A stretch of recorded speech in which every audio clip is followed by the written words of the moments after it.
Hello friends, Aditya Birla capital stock discuss कर लेते हैं। ये मंथली चार्ट मैंने ओपन कर रखा है और ये स्टॉक लगभग 2017 में लिस्ट हुआ था मार्केट में और तब से ये एक राउंडिंग पैटर्न बना रहा है और अभी वापस जो इसका प्राइस है 253, अभी उसके आस पास में आने की कोशिश कर रहा है। आज ये 233 पे ट्रेड हो रहा है, राइट। ये 233 पे ट्रेड हो रहा है, तो हमें अब से इसको स्कैन पे रखना है, क्योंकि अगर ये यहाँ से ब्रेकआउट देता है, राइट, इस 253 के ऊपर ब्रेकआउट देता है तो और वॉल्यूम अच्छी होती है, तो हमें 2 से 3 दिन में ही 4-5 सॉरी, कम से कम 10-20% तक का रिटर्न इसमें मिल सकता है। वो सिचुएशन पे डिपेंड करेगा, लेकिन ब्रेकआउट आया तो हमें अच्छे रिटर्न की उम्मीद कर सकते हैं, राइट। और अगर ब्रेकआउट ट्रेड करना है तो हमें स्टॉप लॉस जरूर लगाना है। जो लॉन्ग टर्म इन्वेस्टर हैं वो एक बार इस स्टॉक को फंडामेंटली चेक कर लें और तभी अपनी मतलब कि एंट्री बनाएं।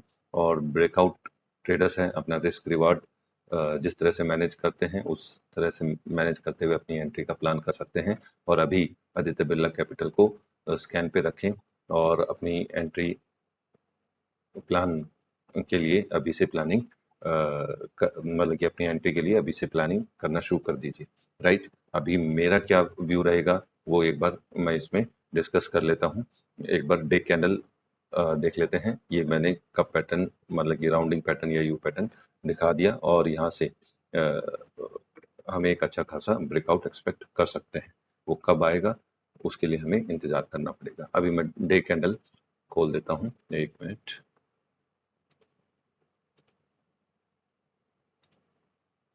अब ये मैंने डे कैंडल का चार्ट ओपन कर दिया, राइट। वो तुम डे कैंडल का चार्ट ओपन कर दिया है और अभी इसको मैक्सिमाइज कर देता हूँ। हमें इस लेवल पे ही बात करेंगे अभी। अभी मेरी क्या पोजीशन है, राइट।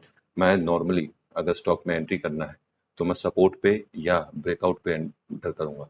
अभी हमारा अगर ये स्टॉक यहाँ से इसको ब्रेक कर देता है, ओके, इसको ब्रेक कर देता है तो मैं ऊपर जहाँ पे भी क्लोजिंग होगी वहाँ पे लूंगा और प्रीवियस जो भी कंसोलिडेशन होगा मैं उसके नीचे का स्टॉप लॉस लगाऊंगा। और अगर मुझे सपोर्ट पे लेना है तो सपोर्ट पे अभी हाल फिलहाल अगर मैंने पहले 2 दिन पहले इसको स्टॉक को स्कैन कर लिया होता तो मेरी एंट्री ये बनती, राइट। और स्टॉप लॉस मेरा इस लेवल पे रहता, ओके, और टारगेट मेरा यहाँ तक रहता, ठीक है। और अभी अगर मान लो मैंने एंट्री बना भी ली, मेरी क्या साइकोलॉजी रहती। अभी एक चीज नोट करिएगा, ये जैसे जैसे ऊपर जा रहा है इसमें वॉल्यूम डिक्रीज हो रही है, यहाँ वॉल्यूम वापस बढ़ी है, इसमें आज वॉल्यूम कम है, ठीक है। तो इस तरह की कैंडल्स बन रही है, तो हो सकता है ये नीचे आए। तो अभी ये कितने की वेल मतलब कि यहाँ पे अगर मेरी बाइंग बनी होगी तो कितने की बनी होगी, 216 से 217 की बाइंग बनी होगी, राइट। और अभी ट्रेड कितने पे हो रहा है, ये लगभग 17 पॉइंट ऊपर ट्रेड हो रहा है, ओके। लगभग, हाँ, 17 पॉइंट लगभग उतना ट्रेड हो रहा है। तो ये कितना परसेंट हुआ, ये लगभग आपका 8 से 9% के आसपास रिटर्न हुआ। तो अब 8 से 9% में वापस ये वाला स्टॉप लॉस तो नहीं लोगे, अपने स्टॉप लॉस को ट्रेल कर लो, राइट। मैं क्या तो उसको कॉस्ट टू कॉस्ट ले आऊंगा। अभी मुझे कॉस्ट टू कॉस्ट ही लाना पड़ेगा, क्योंकि इसके बाद ये लाऊंगा तो यहाँ स्टॉप लॉस लगाने से अच्छा है कि मैं अपना प्रॉफिट बुक कर लूँ। लेकिन देखिए, अच्छा प्रॉफिट पाने के लिए आपको थोड़ा रिस्क तो लेना ही पड़ेगा और अपना पैसा बचाओ। पैसा आ रहा है नहीं आ रहा वो बात अलग है, लेकिन पहले पैसा बचाओ। तो मेरा जो रिस्क रिवार्ड है वो नॉर्मली 1:3 का रहता है। मतलब कि अगर मैंने 2% का रिस्क दिया है तो मैं 6% का टारगेट जरूर लेना है।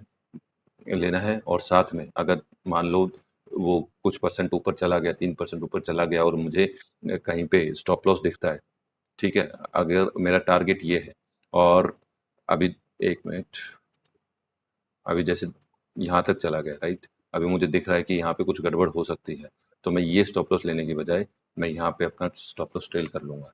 भले ही मैं कमा ना पाऊँ, भले ही यहाँ आने के बाद ये वापस चला जाए, तो वापस मेरी एंट्री बन जाएगी और इस लेवल का कोई स्टॉप लॉस लगा लूंगा, ठीक है। लेकिन लॉस नहीं लेना है, जितना कम हो सके उतना लॉस लेना। तो ये मेरी प्लान हो गई और आप भी अपना प्लान कर लीजिएगा और आदित्य बिरला को अब से स्कैन पे रखिएगा। अगर इस लेवल अगर नीचे आता है, इस लेवल पे आता है, या ये जो ट्रेंड लाइन है, इस ट्रेंड लाइन मतलब 216 217 के आसपास ये होल्ड होता है, तो आप यहाँ एंट्री देख सकते हैं अपनी, और नहीं तो यहाँ एंट्री देख सकते हैं। ठीक है, और जो लॉन्ग टर्म इन्वेस्टर्स हैं वो एंट्री से पहले एक बार फंडामेंटल जरूर देखें, ताकि अगर वो आपके अगेंस्ट में आता है, आप भले ही यहाँ पे खरीद रहे हो, राइट, और अगर स्टॉक नीचे चला